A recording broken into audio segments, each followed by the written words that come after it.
দুইটা ভয়ঙ্কর পাপের কথা বলে দেই।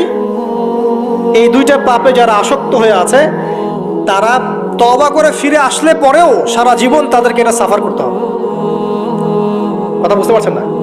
তওবা করে ফিরে এসেছেন মনে করেন, তারপরেও আপনাকে সারা জীবন এই পাপের ফলটা ভোগ করতে হবে। এক, মাদক দ্রব্য দীর্ঘদিন সেবন করেছেন, তওবা করেছেন, ফিরে এসেছেন, আল্লাহ হয়তো মাফ করে দিয়েছেন, আল্লাহ পাক মাফ করে দিয়েছেন, বাট আপনি আপনার দেহের যে ক্ষতিটা করে ফেলেছেন এটা পোষাতে পারবেন না। এক নাম্বার। দুই, তখন আপনি যদি বিয়ে করেন আপনি স্ত্রীকে সন্তুষ্ট করতে পারবেন না। হ্যাঁ।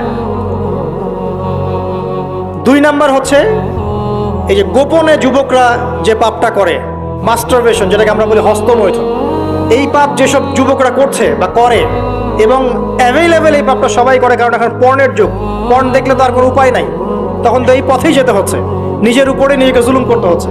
যারা হস্তমৈথুনে অভ্যস্ত হয়ে গেছে এরা যদি তওবা করে ফিরেও আসে, শরীরের যে ক্ষতিটা হয়েছে এটা পূরণ হবে না।